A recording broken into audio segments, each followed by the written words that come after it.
Welcome to Sleepy Crimes. I am Anna, your host. Tonight, we drift into the shadows of the elongated heads of Peru, beginning our journey in a place where the earth and the sky seem to bleed into one another. Imagine, if you will, the Paracas Peninsula. It is a jagged, stony finger of land that reaches out from the southern coast of Peru, thrusting itself into the cold, churning waters of the Pacific Ocean. The name itself, Paracas, comes from the ancient Quechua words meaning sand falling like rain. It is a land defined by its extremes. To your left, the vast, arid desert stretches toward the horizon in shades of deep ochre, burnt orange, and a yellow so pale it looks like bleached bone. To your right, the ocean surges, a deep and icy blue, enriched by the Humboldt Current. The air here is never truly still. A constant wind, known as the Paracas, whips across the dunes, carrying fine grains of silt that sting the skin and coat every surface in a layer of ancient dust. It is a place of profound silence, broken only by the rhythmic, heavy thrum of the tide against the cliffs and the ghostly whistle of the gale. In this landscape of shifting sands and absolute desolation, the secrets of a civilization remained hidden for over 2,000 years, buried beneath the very floor of the desert, waiting for a single moment of discovery to change everything we thought we knew about the human story. The year was 1928, but the trail had begun much earlier for a man named Julio Tello.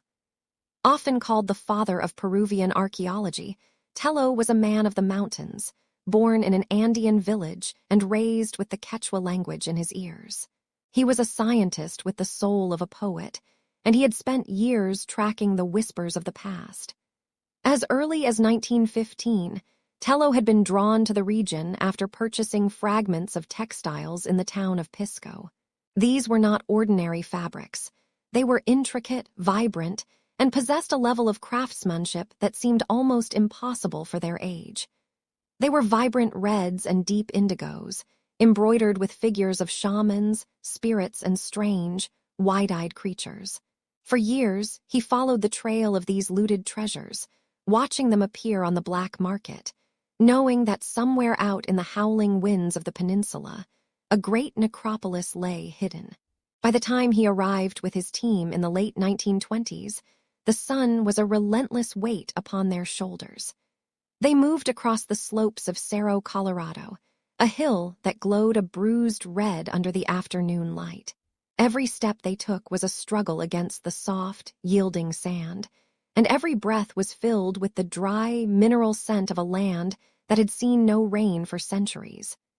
They were looking for a shadow, a sign of something beneath the surface that did not belong to the natural geology of the coast. Can you feel the heat of that October afternoon? The sun is a white-hot coin in the sky, and the sweat dries almost instantly on the skin of the archaeologists as they drive their shovels into the slope. On October 25, 1927, the first breakthrough occurred, leading into the massive excavations of 1928. The sound of a shovel hitting something solid and hollow echoed through the stillness. It was not rock. It was the sound of discovery. As they cleared away the sand, a subterranean world began to reveal itself. They found the wary Cayenne necropolis, a vast city of the dead comprised of large, stone-walled chambers buried deep beneath the dunes. Inside these chambers, the air was cold and heavy with the smell of antiquity, a mixture of dry earth, resin, and the faint, sweet musk of mummified remains. The silence inside the vaults was absolute, a weight that pressed against the ears. Here, the Paracas people had placed their elite, not in simple graves, but in complex, layered bundles. Each body was seated in a flexed, fetal position, tucked into a woven basket. From there, they were wrapped in layer upon layer of the most exquisite textiles ever produced by human hands. Some of these mantles were over 100 feet long, heavy with the weight of thousands of hours of embroidery. The dry desert air had acted as a perfect preservative, keeping the colors as bright as the day they were dyed 2 millennia ago. As Tello and his team began the painstaking process of unwrapping the first of these 429 mummy bundles. The atmosphere grew thick with anticipation. The rhythmic snip of the scissors and the soft rustle of ancient fabric were the only sounds in the laboratory tent. As the outer layers of coarse cotton fell away, they revealed inner shrouds of fine alpaca wool, decorated with images of flying beings holding severed heads and serpents with human faces. The craftsmanship was staggering, but it was what lay at the center of these bundles that would capture the imagination of the world and spark a century of debate. When the final layer of fabric was gently pulled back from the head of the first mummy, the researchers did not see a typical human profile. Instead, they were met with a skull that was impossibly elongated, stretching upward and backward in a smooth, elegant curve. The forehead was sloped, and the crown of the head reached toward a point far beyond the natural proportions of a human being. The skin, where it remained, was stretched tight over these strange, towering bones. In the dim light of the tent, the skull looked otherworldly, like a sculpture carved from ancient ivory. It was not a solitary find. As bundle after bundle was opened, more of these elongated heads appeared, each one a silent witness to a culture that viewed the very shape of the human mind as something to be molded and transformed. The sight of these skulls sent a ripple of unease through the team. These were the rulers, the priests, and the nobility of Paracas, buried with the highest honors, and yet their physical forms were so distinct from the common people found in other, simpler graves. The elongation was dramatic, some skulls nearly doubling the length of a modern head. Tello sat in the gathering twilight of the peninsula, surrounded by these silent, ancient ancestors, wondering what could drive a society to go to such lengths. He noted the way the light caught the ridges of the bone, the way the large eye sockets seemed to stare into a distance he could not see. The sheer volume of the skulls was also a puzzle. They seemed denser, heavier, and more substantial than the remains of the neighboring tribes. Outside the tent, the wind began its nightly howl, sand pelting the canvas like soft rain. The ocean roared in the distance, a reminder of the timeless nature of this coast. Tello knew he had found something that transcended simple archaeology. He had found a doorway into a different way of being human. He looked at the textiles spread out across the tables, the yellows of the sun, the reds of the earth, and the blues of the sea, and then back at the skulls. The Paracas people were gone, vanished into the sands nearly 2,000 years ago, but they had left behind a mystery etched in bone. As we close this first chapter of our exploration, let the image of the Paracas Peninsula rest in your mind. Picture the red cliffs standing defiant against the crashing waves and the endless, rolling dunes hiding the resting places of a forgotten elite. The discovery in 1928 was only the beginning. It opened a floodgate of questions about who these people were and why they chose to reshape their very identities in such a profound and permanent way. Was it a sign of status, a connection to the divine, or something even more mysterious? For now, we leave the wind to blow over the empty stone chambers of Huaricayan. The archaeologists have packed their tools, and the shadows have grown long across the desert floor. The secrets of the elongated heads are safe within the layers of time, waiting for the next light to be shed upon them. The case rests now. Let the details fade. You are safe. Close your eyes, breathe deeply, and have a good night. Sleep well. The wind on the Paracas Peninsula carries a peculiar weight, a mixture of fine, stinging salt and the dry, recycled breath of a desert that has not seen rain in centuries. In the late months of 1927, Julio Tello stood upon the sun-scorched ridge of Cerro Colorado, his boots sinking into the fine, ochre-colored dust. The heat was a physical presence, a shimmering veil that blurred the line between the sky and the shifting dunes. He was not looking for gold or silver, but for something far more fragile and far more telling. Underneath the crust of the earth, buried beneath layers of history and silence, lay the secrets of a people who had vanished into the red horizon. The excavation was a slow, deliberate dance against the elements. Every stroke of the brush was a negotiation with the sand, which seemed eager to reclaim whatever was uncovered. The air was thick with the scent of ancient minerals and the metallic tang of the nearby sea, a scent that had remained unchanged for over 2,000 years. As the team dug deeper into the site known as Weri Kayan, the first of the bundles began to emerge. They were not what one might expect of a traditional burial. Instead of coffins or stone slabs, these were large, conical shapes, resembling giant seeds planted deep within the parched womb of the earth. There were hundreds of them, 429 to be exact, each one unique, yet sharing a common, haunting form. They were seated, as if in a state of eternal meditation, wrapped so tightly and so many times that they had become large, bulbous monuments of fabric. The sight of them, huddled together in the dark pits, was enough to make the workers pause. There was a profound sense of intrusion, as if they were stumbling upon a silent gathering that had been in progress for over 2 millennia. The sand fell away from the sides of the bundles with a soft, sliding hiss, revealing the first glimpses of the materials that had protected these figures from the ravages of time. What struck the observers first was the color.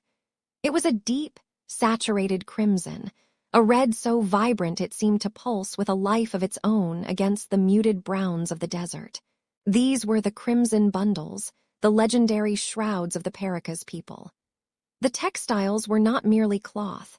They were masterpieces of human ingenuity, woven from the finest cotton and the wool of the high-altitude camelids, alpaca and vicuna. The texture was incredible to the touch, surprisingly supple despite the age, and covered in a dense, meticulous embroidery. Every inch was filled with strange, kaleidoscopic visions, shamanic figures with wide, staring eyes, creatures that were half man and half beast, and geometric patterns that seemed to vibrate when the desert sun hit them. The thread was dyed using minerals and plants, creating a palette of ochre, indigo, and gold that had refused to fade. Each layer told a story of status and spirituality, a record of a life wrapped in the most precious art the world had ever seen. The process of unwrapping these bundles was a ritual in itself, conducted with a reverence that bordered on the sacred. In the quiet of the laboratory, far from the howling winds of the peninsula, Tello and his assistants began the painstaking task of peeling back the layers. Each mantle was a victory of preservation. As the outer layers were removed, the air would fill with the faint, musky odor of resin and dry vegetation. They found more than just cloth.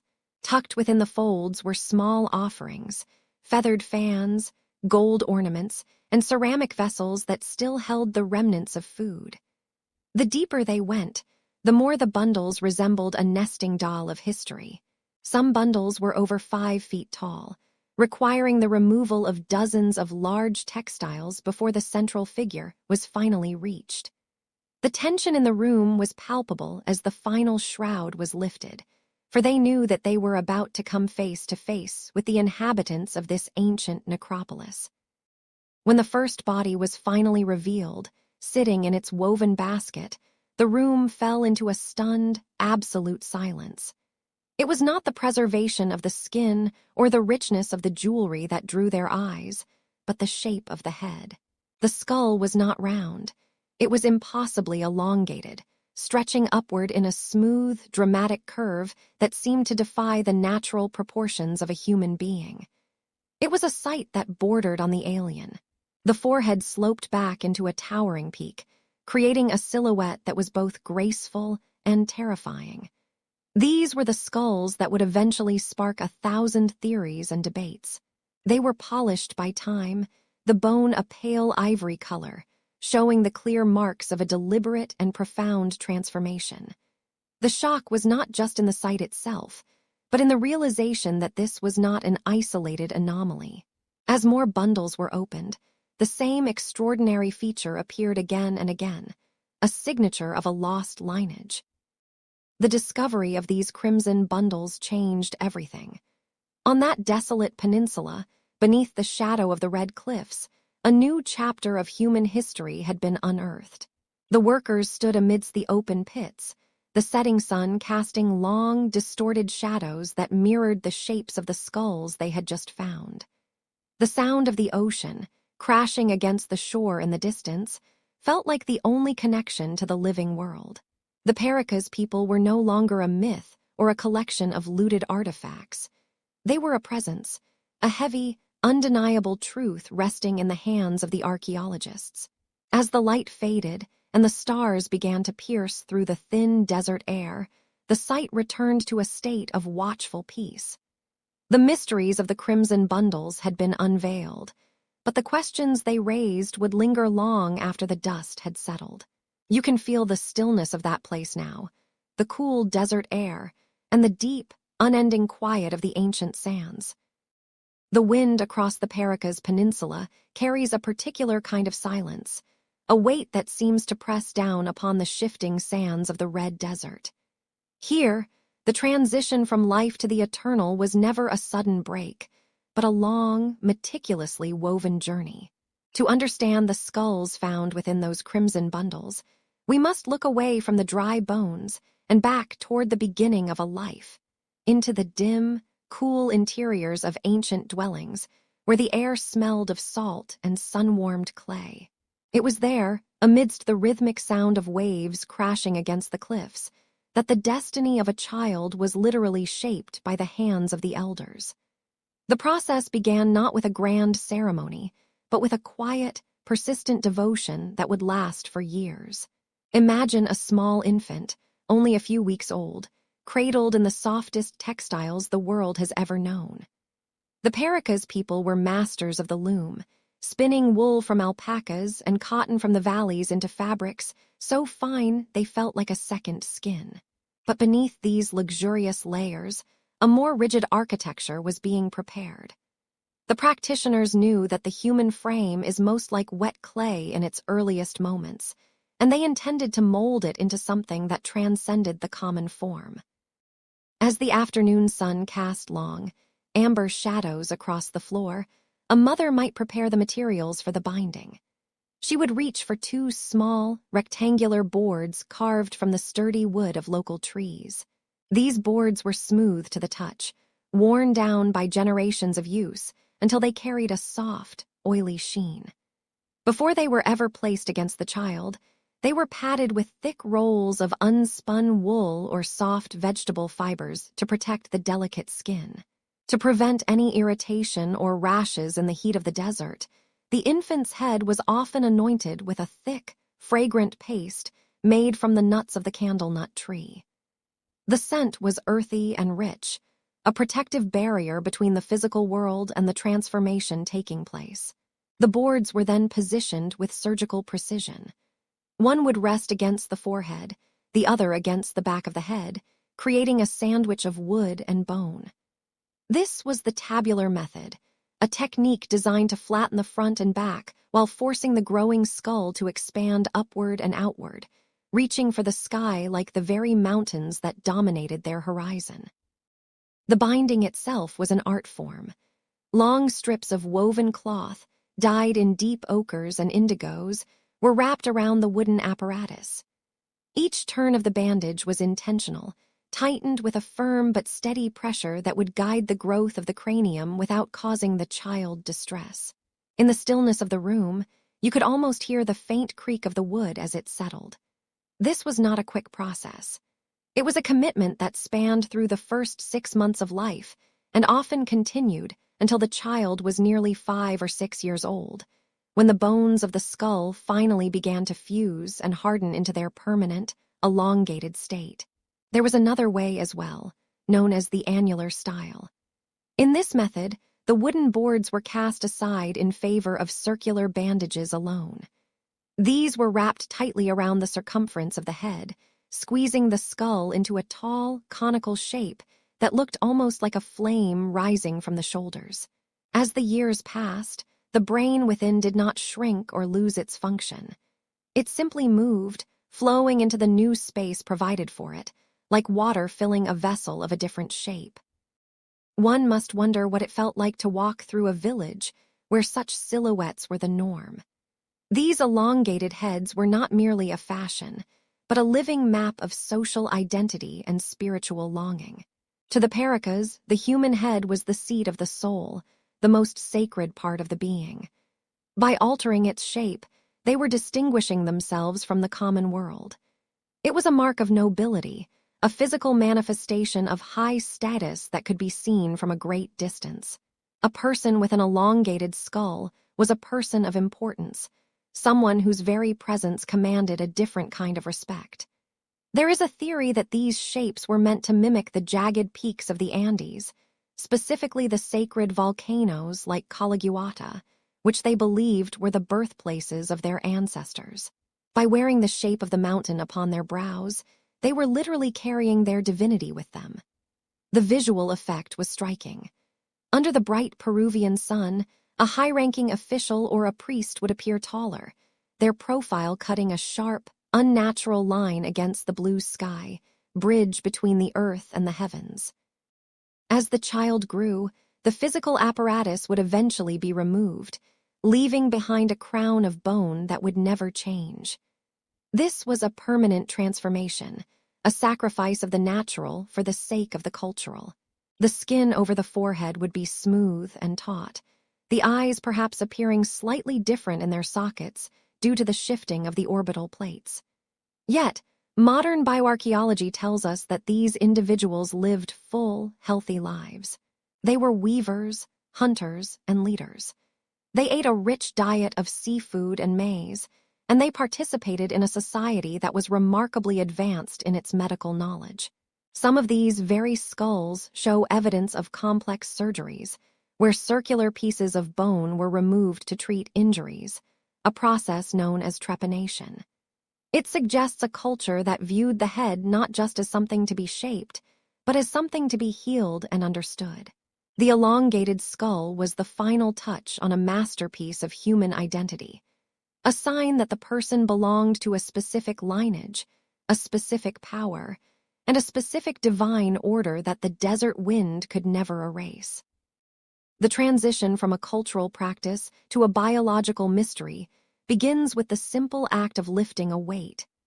Imagine standing in the quiet, climate-controlled archives of the museum, where the air is thin and carries the faint, dry scent of ancient dust and forgotten textiles. Your fingers, encased in soft, white cotton gloves, reach out to lift one of the Paracas' skulls from its velvet-lined resting place. You expect the lightness of a typical human cranium, a hollow vessel of bone that has surrendered its moisture to the desert sun over 3,000 years. But as you lift, your muscles tingle with a sudden, jarring resistance. This is not the weight you anticipated. It is dense. It is heavy. It possesses a gravitational pull that seems at odds with its size, as if the very atoms of the bone were packed tighter than anything known to modern anatomy. This is the first ripple in the quiet surface of the narrative. Scientific investigations have revealed that these specific remains are not merely different in shape, but fundamentally different in their physical composition, possessing significantly more mass than a standard human skull of the same dimensions. When the researchers began to apply the cold, precise tools of measurement, the anomalies deepened into a profound silence. They used water displacement and fine grains of rice to calculate the interior space where a mind once resided. In a typical human, the cranial capacity fluctuates within a predictable range, but here, the numbers refuse to conform. These skulls possess a cranial volume that is 25% larger than the average human, 25% more space for the intricate folds of the brain to settle. This extra volume is not achieved through the stretching of bone, as one might see in a bound skull, but through an inherent, expansive growth. You can almost feel the silence of the laboratory as the scales tipped, showing that the bone itself is up to 60% heavier than what is found in you or I. The density suggests a life lived with a different skeletal requirement, a body built to support a crown that weighed more than nature usually allows. The flickering fluorescent lights overhead seem to dim as you realize that no amount of cloth binding or wooden boards can add mass to a living child. You cannot press more bone into existence. You can only move what is already there. And yet, here it is, resting in the palm of a hand, a heavy, calcified truth that defies the laws of simple deformation. Observe the surface of the bone under a magnifying lens. In a standard human skull, there is a distinct seam, a jagged river of joined bone called the sagittal suture. It runs from the top of the forehead back toward the base of the head, marking the place where two parietal plates met during infancy. It is the signature of our species, the evidence of our growth. But as the lens glides over the crown of the Paracas skulls, the river vanishes. There is only a single, solid plate of bone. There is no seam. There is no suture. The bone is a continuous, smooth expanse, like a polished stone pulled from a dark current. This missing sagittal suture is perhaps the most haunting of all the anatomical anomalies. It suggests that these individuals were not born with the same structural blueprint as the rest of humanity. Their eyes, too, speak of a different perspective, with sockets that are up to 50% larger than ours. Imagine those eyes in the dim light of a 3,000-year-old evening, capturing more light, seeing perhaps into the deep shadows where others saw only darkness. The bridge of the nose, the robust jaw, every curve of the face feels slightly off-center from the human norm, as if we are looking at a mirror that has been tilted just enough to reflect a world we do not recognize. Turn the skull over, gently, and look at the base where the spine once entered. This opening, the foramen magnum, is the doorway between the mind and the body. In every human being, this hole is located at the center of the skull's base, the perfect balance point that allows us to walk upright with ease. But in the Paracas skulls, the doorway has moved. It is positioned much further back, closer to the neck. If you were to attach a human spine to this opening, the head would tilt perpetually upward, gazing at the stars rather than the horizon. This repositioning is a genetic trait, a fundamental shift in the architecture of the skeleton that cannot be achieved through external pressure. To move the foramen magnum in a living infant would be a death sentence. Yet here, these individuals lived into adulthood, their bodies adapted to a different center of gravity. The implications of this shift are as heavy as the bone itself. It suggests a neck that was perhaps longer, or more muscular, a physical form that carried the weight of that massive head in a way we can only begin to simulate in our minds. The shadows in the museum corner seem to stretch as the sun sets, casting long, distorted shapes on the floor that mimic the silhouettes of the very people who once walked these desert sands. And then there is the hair. When the tombs were first opened, the dry air preserved more than just the bone. Tangled around the elongated craniums were thick, flowing locks of hair. But it was not the coarse, dark hair of the indigenous South American tribes. Instead, it was a striking shade of reddish blonde, a color that seems to burn softly against the pale desert sand. When researchers took these strands to the lab, they found that the hair was 30% thinner than that of the native population. This was not the result of age or the bleaching of the sun. The pigment was deep within the shaft, a genetic reality that pointed across the vast oceans. The DNA analysis whispered of a heritage far removed from the Andes, speaking of haplogroups found in the Black Sea and the regions of Eastern Europe. These strands of red hair are like thin, fragile threads connecting the Paracas Peninsula to a history that has been rewritten in the dark. As the wind whistles outside the museum walls, carrying the scent of salt and ancient stone, you realize that the mystery is no longer just about the shape of a head. It is about a people who may have crossed the world with their heavy crowns and their large, searching eyes, leaving behind a legacy of bone that refuses to stay silent in the earth. The dry, sun-scorched silence of the Paracas Peninsula feels worlds away from the clinical, hum-filled air of a modern genetics laboratory. In the year 2014, the secrets held within those elongated craniums were no longer just the subject of visual wonder or archaeological sketches. A group of researchers, led by the persistent explorer Brian Forster, decided to seek the truth written in the very code of life itself. They approached the ancient remains not with brushes and trowels, but with sterile gloves, surgical masks, and the sharp, high-pitched whine of a precision drill. Imagine the scene: a room bathed in harsh, white fluorescent light, where the scent of ozone and isopropyl alcohol hangs heavy in the air. On a stainless steel table lies a skull that has known only the dark, cool earth for nearly 3,000 years. The technician moves with agonizing slowness, the drill bit touching the dense, ivory surface of the bone near the foramen magnum, the great opening where the spine once met the brain. A fine, pale dust begins to rise, a pulverized ghost of an ancient individual, spiraling upward into the sterile light before being captured in a tiny, transparent vial. This dust, this microscopic silt of history, held the mitochondrial sequences that promised to either confirm everything we knew about the peopling of the Americas or shatter our understanding of the ancient world into 1,000 jagged pieces.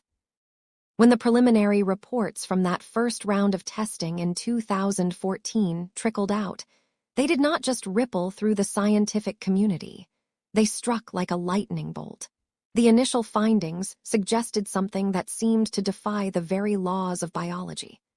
The geneticist who examined the samples reported that the mitochondrial DNA contained mutations entirely unknown in any human, primate, or animal recorded in our vast databases. For a moment, the world of the mysterious was set ablaze. Whispers of a new species, perhaps a branch of the human family tree that had grown in total isolation, or even something more exotic, began to fill the digital halls of the internet. The data seemed to suggest that these individuals were so biologically distinct that they might not have been able to interbreed with local human populations. In the laboratory, the silence was replaced by the frantic tapping of keys and the low, urgent murmurs of scientists staring at sequences that didn't quite fit the expected patterns. The researchers looked at the screen, where the 4 bases of DNA, adenine, cytosine, guanine, and thymine, arranged themselves into a map that pointed away from the traditional Bering Land Bridge theory.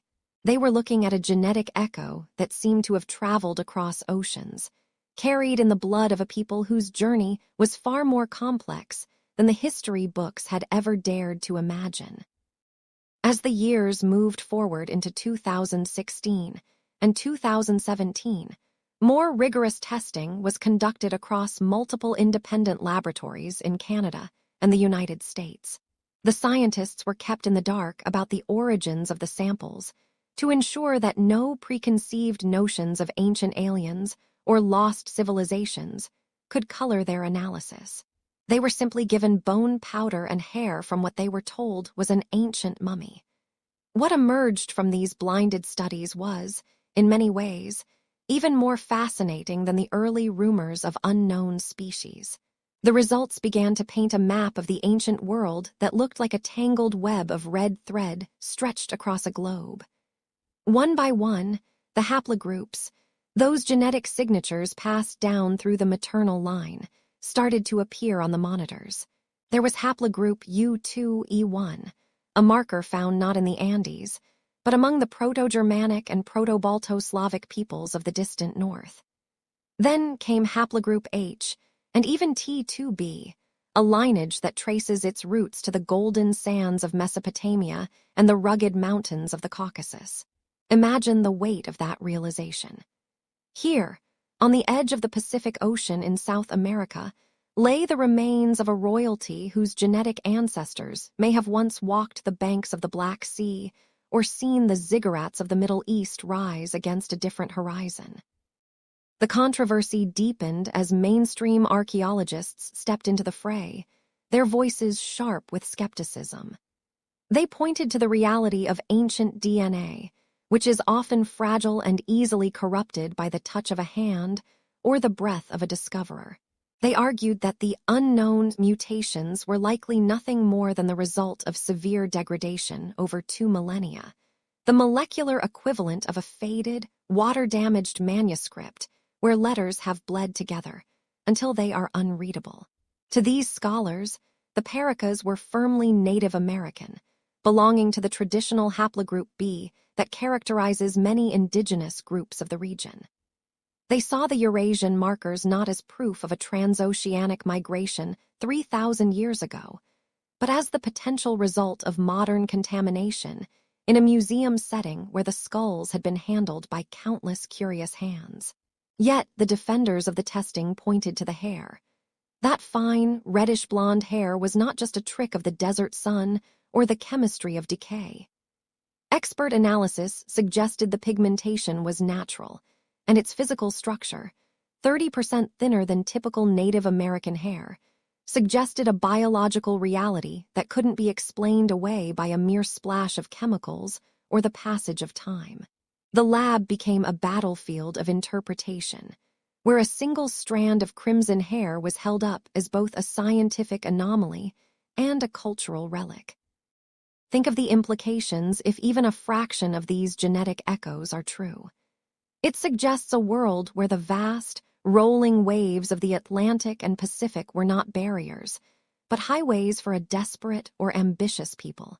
We see the Paracas not just as a local tribe, but as a possible remnant of a lost migration, a group that arrived on the Peruvian coast and established a high-status elite, marked by their unusual height, their distinct hair, and their intentionally elongated crowns.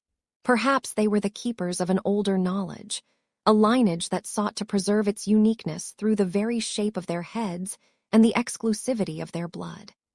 In the quiet of the museum at night, when the tourists have gone and the only sound is the wind rattling the desert scrub outside, the skulls remain, their empty sockets staring into a past that we are only beginning to decode. They are a bridge between the physical world of bone and the invisible world of the genome.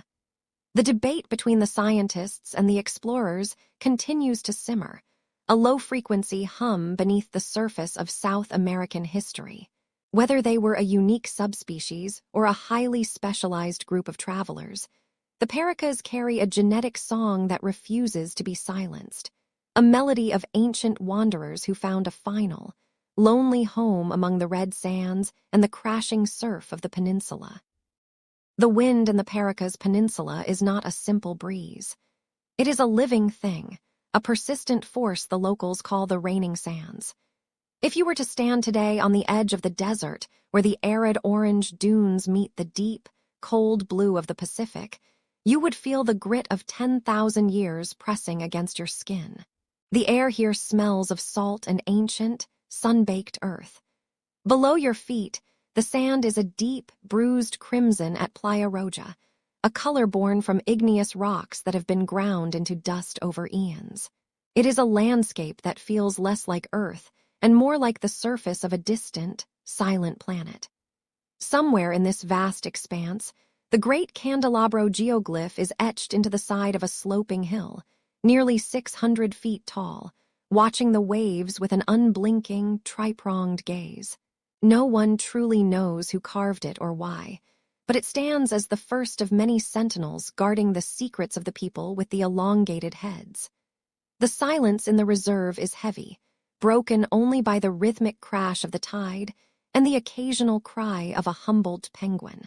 It is a place where time seems to fold in on itself, inviting you to wonder about the thousands who lie beneath the shifting dunes, wrapped in layers of cotton and wool, waiting for the wind to reveal them once more.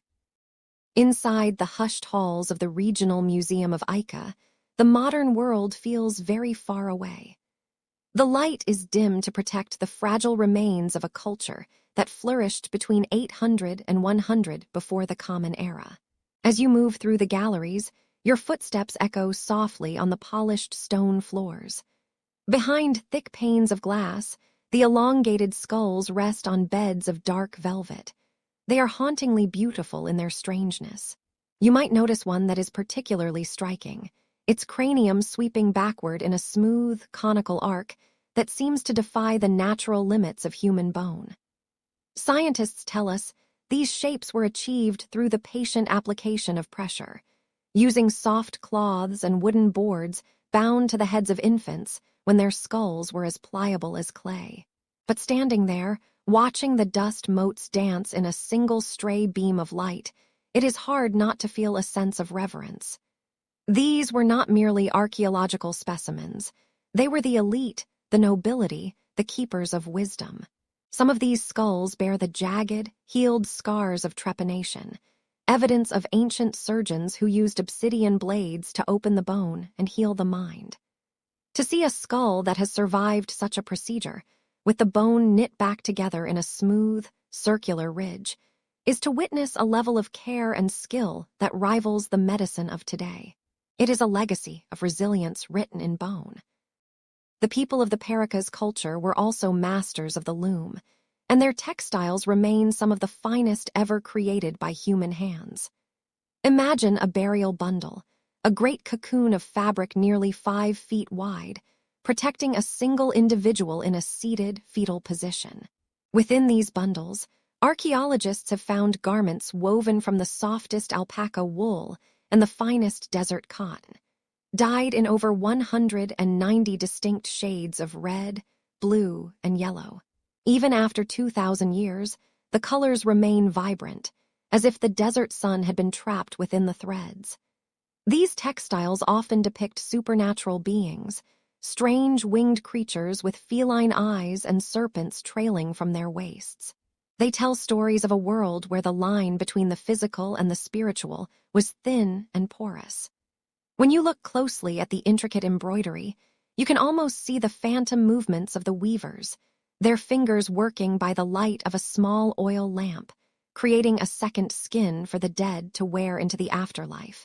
This artistry was a way of honoring the eternal guardian within each person, ensuring that even in the cold darkness of the necropolis, they would remain cloaked in the beauty of their heritage. It is a quiet, textile-bound testament to a civilization that viewed death not as an end, but as a long, decorated sleep. In the small villages scattered around the Ica Valley, the memory of these ancient ones persists in the form of local legends. Some elders speak of the Gentiles, a race of powerful beings who lived on Earth long before the sun was as hot as it is today. The stories say these people were so sensitive to the light that they worked only under the silver rays of the moon, moving massive stones and carving the mountains with a strength that was not entirely human. When they sensed the sun was becoming too powerful, they retreated into deep holes in the earth, hoping to hide until the heat faded. They became the guardians of the underground, and to stumble upon one of their burial sites is seen by some as a moment of great spiritual danger or profound blessing. They are called the cursed ones by some, and the ancestors by others, but always they are treated with a careful, whispered respect. There is a belief that the land remembers them, that the very soil of the Paracas Peninsula is saturated with their essence. When the wind picks up and the sand begins to rain, the locals say the Gentiles are stirring, reminding the living that the desert never truly forgets what has been entrusted to its care. It is a lingering, atmospheric mystery that no genetic test or carbon dating can ever fully explain. As we look back on the mystery of the elongated heads, we find ourselves at a crossroads of science and wonder. We know that the skulls represent a deliberate, cultural choice to alter the human form, a physical manifestation of status and identity that bound a community together for nearly 1,000 years. We know they were explorers of the sea and the mind, sailors who navigated the Humboldt current and surgeons who mended the broken. Yet, as the Nazca culture rose and the practice of head binding slowly faded into the shadows of history, something essential was lost. The Paracas people vanished as a distinct group, leaving behind only their silent, conical sentinels and their brilliant, woven shrouds. Today, the desert continues to guard them. The sun sets over the peninsula, casting long, violet shadows across the dunes, and for a brief moment, The landscape looks exactly as it did 3,000 years ago. The mysteries remain buried deep beneath the sand, shielded from the prying eyes of the modern world by the very elements that have preserved them. We are left only with the echoes of their existence, a soft whisper in the wind that speaks of a time when the shape of one's head was a bridge to the divine. The case rests now. Let the details fade. You are safe. Close your eyes, breathe deeply, and have a good night. Sleep well.